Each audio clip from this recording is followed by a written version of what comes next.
오늘은 사도행전 22장 22절에서 마지막 절까지 같이 보겠습니다.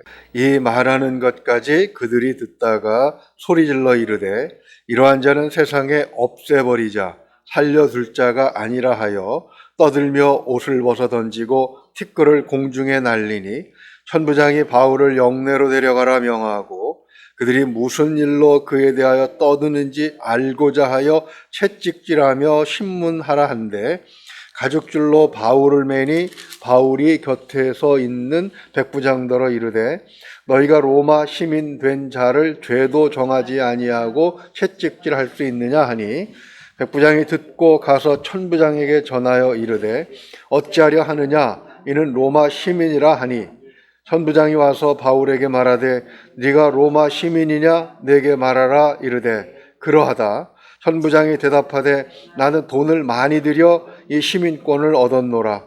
바울이 이르되 나는 나면서부터라 하니 신문하려던 사람들이 곧 그에게 물러가고 천부장도 그가 로마 시민인 줄 알고 또 그가 결박한 것 때문에 두려워하니라. 이튿날 천부장은 유대인들이 무슨 일로 그를 고발하는지 진상을 알고자 하여 그 결박을 풀고 명하여 제사장들과 온 공회를 모으고 바울을 데리고 내려가서 그들 앞에 세우니라. 아멘. 네, 무엇을 중심으로 사는가라는 주제로 말씀을 살펴보겠습니다. 탈레반이 아프가니스탄을 다시 정복하고 나서 많은 이상한 행동들을 하고 있습니다. 폭력적으로 비정상적인 행동을 하지요.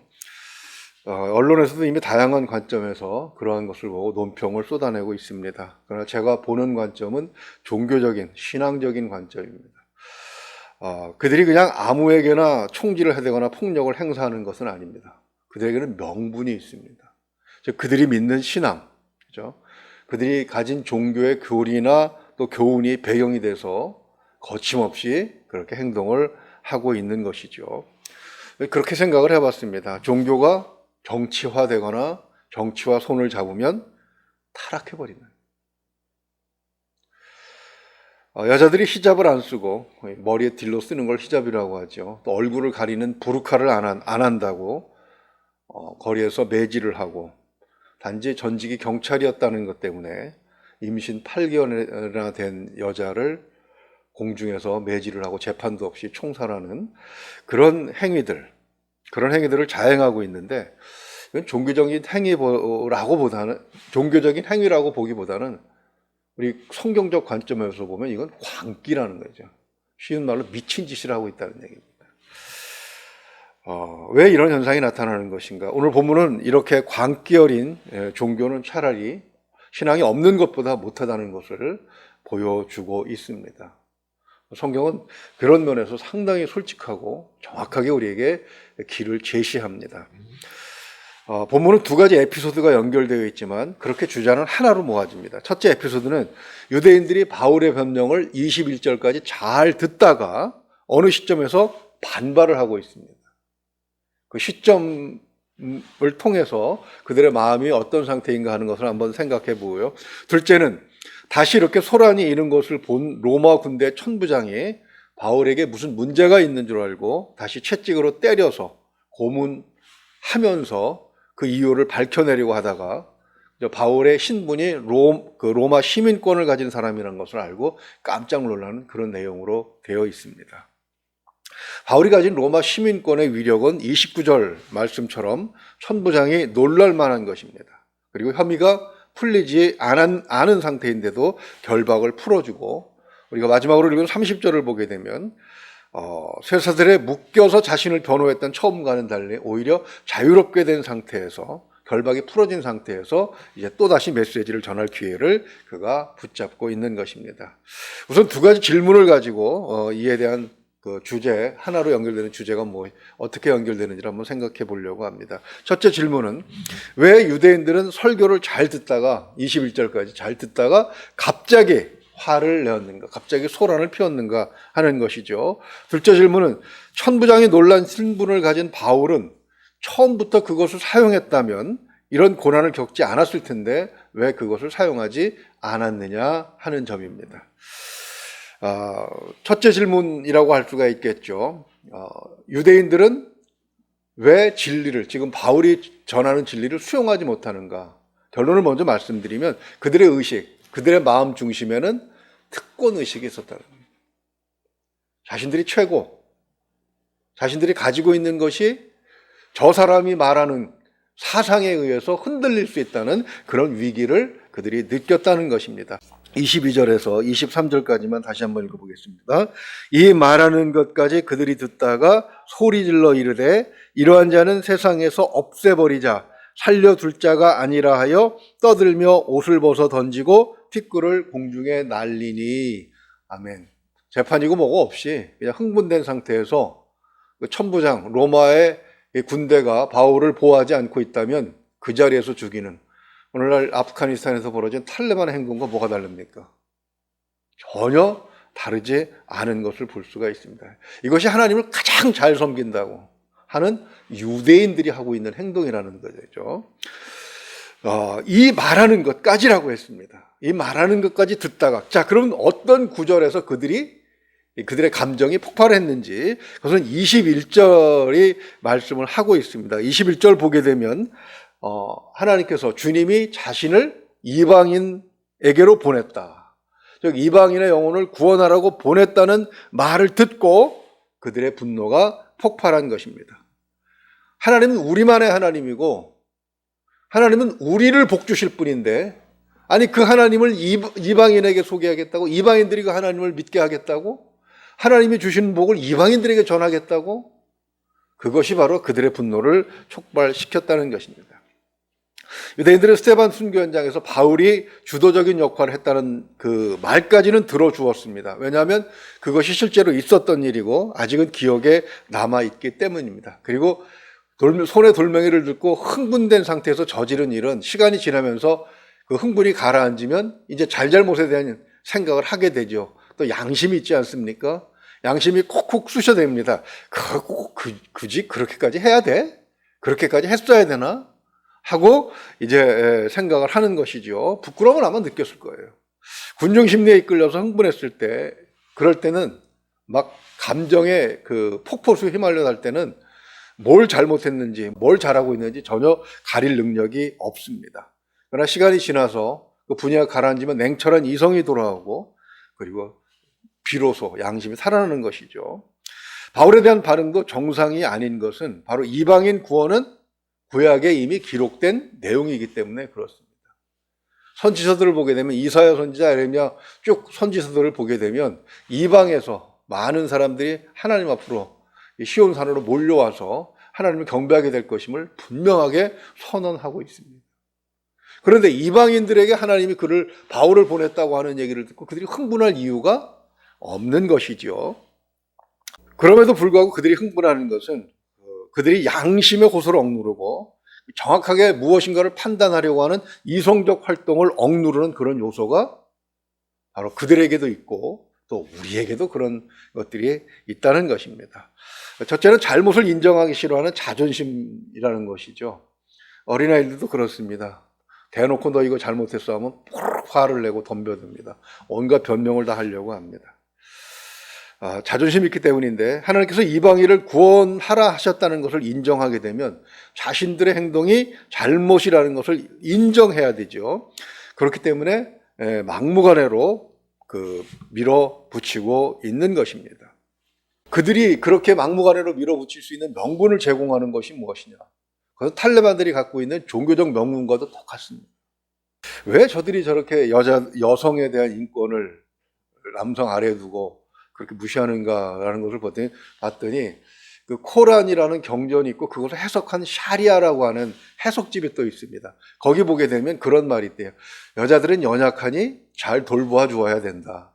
근데 그것이 자꾸 오역이 돼서 어떻게 됩니까? 여자들은 남자보다 열등하니까 머리에 히잡을 씌우고 사회적 활동을 중지시키고 남자 없이는 외출도 못하게 하라. 이렇게 계속해서 덧붙여온 것이죠.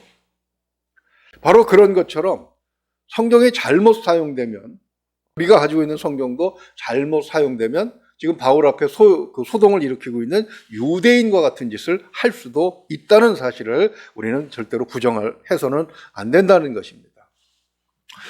유대인들이 믿고 의지하는 말씀이 있습니다. 아모스서 9장 11절을 보게 되면 그날에 내가 다윗의 무너진 장막을 일으키고 그것들의 틈을 막으며 그 허물어진 것을 일으켜서 옛적과 같이 세우고, 하나님께서 아모스 선지자를 통해서 이스라엘을 회복시켜 주시겠다고 약속하셨다는 것입니다. 하나님께서 약속하셨으니까 그것은 반드시 성취가 될 것이지요. 그러나 분명히 우리가 앞에서 얘기한 것처럼 그 회복된 성으로 이방인들이 들어올 것을 이미 구약 성경은 여러 번에 걸쳐서 이야기하고 있기 때문에 이들이 그 양쪽의 말씀을 다 가지고 있어야 되는데, 자기들이 유리한 것, 자기들에게 좋은 것, 자기에게 달콤한 말만 계속 받아들이다 보니까 이렇게 이상한 행동을 하게 되고 있는 것입니다. 그리고 명확하게 아모스서 9장 11절의 회복의 약속은 세례 요한을 통해서 하나님께서 명백하게 못을 박아 주셨어요. 회개에 합당한 열매가 없이는 하나님의 약속은 다 허망한 것이다. 이 독사의 자식들아 라고 그들이, 세례 요한이 요단 강가에서 그들의 양심에 호소를 하지요. 성경을 읽으면서 가장 위험한 것이 바로 내가 좋아하는 구절, 그리고 내 귀에 솔깃한 것만 찾아 읽는 것입니다. 그러나 성경을 읽게 되면 하나님께서 매우 균형 잡힌 말씀으로 채워진 성경을 우리에게 제공하셨다는 것을 알 수가 있습니다. 대표적인 것이 바로 신명기 28장이죠. 딱 두 개의 내용으로 되어 있습니다. 말씀에 순종하면 복을 주시고, 순종하지 않으면 반대 현상이 나타나는 것입니다. 저주합니다. 그래서 제가 신학대학원 가기 전까지 들었던 설교, 부흥회도 열심히 쫓아다니고 막 기도원도 쫓아다니고 하면서 영적 갈급함이 있어서 들었던 메시지들을 정리해보면 전부 앞부분만 얘기합니다. 복 받는 얘기. 들어가도 복을 받고 나가도 복을 받고, 우양의 새끼가 복을 받고 떡 반죽 그릇이 복을 받고, 세계 모든 민족에 우뚝 서게 된다는, 분명히 하나님의 약속이지만 또 조건에 따라서 달라질 수도 있다는 것이 바로 성경의 말씀이고, 성경은 이렇게 균형 잡힌 말씀입니다. 그래서 귀에 거슬리는 말씀이라도 같이 들어줘야만 비로소 온전한 신앙의 자세를 가지고 하나님께서 원하시는 삶을 살 수가 있는 것이지요. 이 군중들과 바울은 정확하게 얘기하면, 사실대로 얘기하면 원래는 같은 무리였습니다. 그러나 바울은 지금 이들과 다른 행동을 보이고 있는데 그 이유가 무엇입니까? 주제를 그렇게 한번 정해봤습니다. 특권의식을 배설물처럼 여겼다. 말씀을 잘 듣다가 갑자기 폭동이 일어날 것만 같은 그런 분위기가 감지되니까 천부장이 놀라서 24절 보십시오. 말씀처럼 영내로 바울을 끌어들여서 채찍질을 하려고 했습니다. 바울이 메시지를 히브리어를 사용해서 전했기 때문에 천부장은 지금 무슨 얘기하는지 모르고 그냥 서 있었어요. 그런데 한참 얘기를 잘 듣던 사람들이 갑자기 막 티끌을 날리고 미친 듯이 행동하게 되니까 깜짝 놀라서 이제 바울을 채찍으로 두들겨 패면서, 고문이죠. 무슨 짓을 했느냐, 그것을 알아내려고 했던 것이죠. 이때 비로소 바울은 자신이 가지고 있는 또 하나의 신분을 노출합니다. 25절만 한번 읽어볼까요? 다시. 가죽줄로 바울을 매니 바울이 곁에 서 있는 백부장더러 이르되 너희가 로마 시민 된 자를 죄도 정하지 아니하고 채찍질 할 수 있느냐 하니 아멘. 당시 로마는 시민권을 가진 자들에 대해서 여러 가지 특권을 주었습니다. 그건 뭐 지금도 마찬가지죠. 시민권이 있어야만 취직도 할 수 있고 공부도 할 수 있고 국가가 주는 혜택도 받을 수 있잖아요. 로마가 그런 법을 지금부터 2000년 전에, 훨씬 전에 가지고 있었다는 것을 보면 로마는 참 대단한 그런 나라라고 하는 생각을 해볼 수가 있습니다. 그 중에 하나가 바로 이 재판 없이는 처벌할 수 없다는 것이죠. 바울이 가진 시민권은 천부장이 확인하고 놀랄 만큼 특별한 것이었습니다. 많은 돈을 들여서 얻은 시민권을 가지고도 어디까지 올라갑니까? 천부장까지 올라갈 수 있었습니다. 그러니까 나면서부터 시민권을 가진 사람은 그보다 훨씬 더 큰 권력을 가질 수 있는 가능성이 있었던 것이죠. 격이 달랐다는 얘기입니다. 바울은 단지 결박했다는 것만으로도 천부장이 두려워할 그 특권을 왜 밝히지 않고 있었던 것인가? 그 해답은 빌립보서 3장 8절에 있습니다. 제가 읽어드릴게요. 또한 모든 것을 해로 여김은 내 주 그리스도 예수를 아는 지식이 가장 고상하기 때문이라. 내가 그를 위하여 모든 것을 잃어버리고 배설물로 여기면 그리스도를 얻고, 이렇게 말씀하고 있죠. 즉 신분이 주는 특권을 버려야 했습니다. 로마 제국에 대한 유대인이 가진 감정은 증오입니다. 일제강점기 때 우리가 일본에 대한 가졌던 감정과 같은 것이죠. 비록 로마의 힘에 굴복해서 그저 평온하게 살아가는 것 같지만, 그러나 마음 한구석에는 로마 제국에 대한 미움이 가득했던 것이죠. 그래도 로마 시민권을 가진 자가 그 특권을 이용해서 앞에 나와서 큰 소리 치면서 예수 믿으라고 하면 그들이 그 복음을 받아들이겠습니까? 전도가 되지 않는다는 것, 그것은 바울을 너무나도 잘 알고 있었던 것입니다. 우린 여기서 원래는 같은 생각을 가진 그런 집단이었는데 거기서 빠져나온 바울이 어떻게 그러한 특권을 포기할 수 있었는가, 여기에 대해서 초점을 좀 맞춰 보아야 합니다. 그것은 사도행전 9장 다메섹에서 부르심을 받았을 때 일어난 일과 관련이 있습니다. 9장 5절을 보게 되면 대답하되 주여 누구시니까 이르되 나는 네가 박해하는 예수라. 이 말씀을 듣고 자신의 행위를 다시 한번 돌아보게 된 겁니다. 즉 내가 무엇인가를 열심히 하고 있는데 하나님을 위해서 열심히 한다고 생각을 했단 말입니다.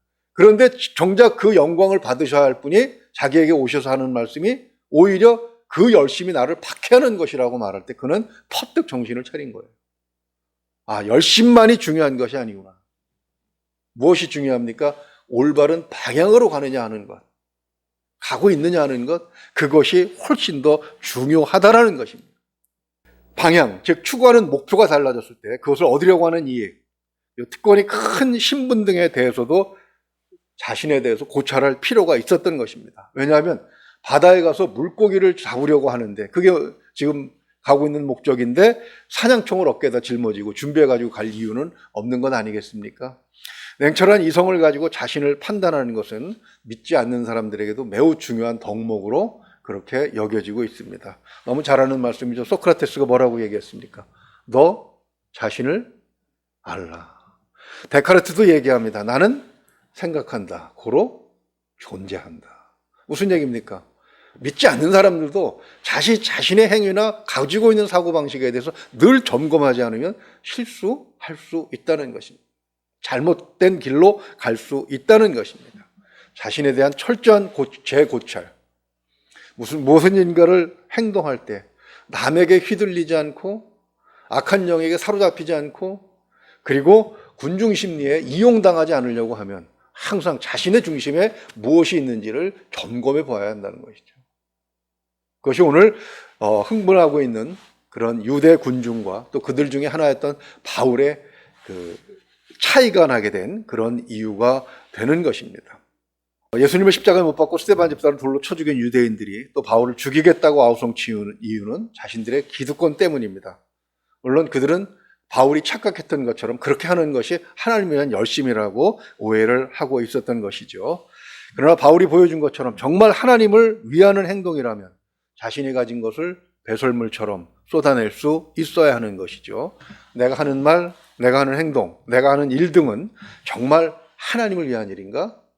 그리고 무엇인가를 행동하기 전에 내가 지금 하고자 하는 이 일이, 이 행동이 정말 하나님을 위한 열심인가? 항상 질문해야 합니다. 그렇지 않으면 오히려 신앙이 없는 사람보다, 지금 유대인들은 신앙이 없는 천부장보다 훨씬 못한 그런 모습을 보이고 있지 않습니까? 바로 그 모습이 우리의 모습이 될 수도 있다는 그런 두려운 마음을 가지고 오늘 말씀을 마무리하려고 합니다.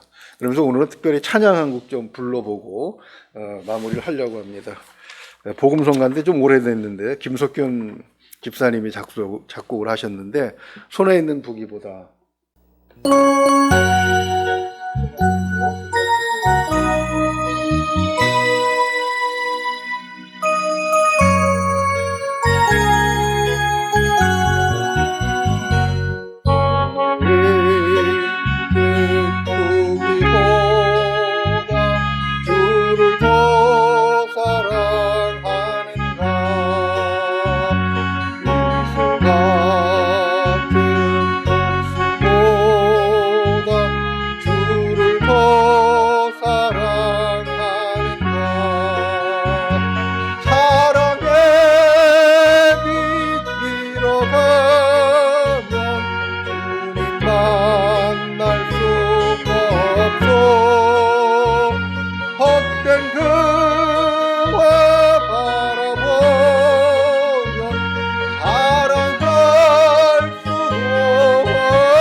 뿐이니 주를 사랑하는 마음 금보다도 귀하다. 금물결이 이노라도 주를 더 찬양하는 그 환란이 닥쳐와도 주를 더 찬양하는가. 깊은 잠에 빠진 영혼 만날 수 없어. 근심 걱정 많은 거는 반영할 수도 없어. 당신은 이 세상 헛된 것들 뿐이니 주를 찬양하는 마음 금보다도 귀하다. 언제 다시 주오실지 아는 이가 있는가. 신랑으로 오실 주님 맞을 준비되었는가. 기름 없는 등불 들려 만날 수 없어. 때린다 할 소리 나면 얘기할 수도 없어. 당신은 세상 헛된 것들 뿐이니 주를 맞을 준비하니 금보다 이런 마음 가지고 올바르게 신앙생활할 수 있게 해달라고 기도하시고 자리하신 기도 제목 가지고 기도하시다가 돌아가시겠습니다.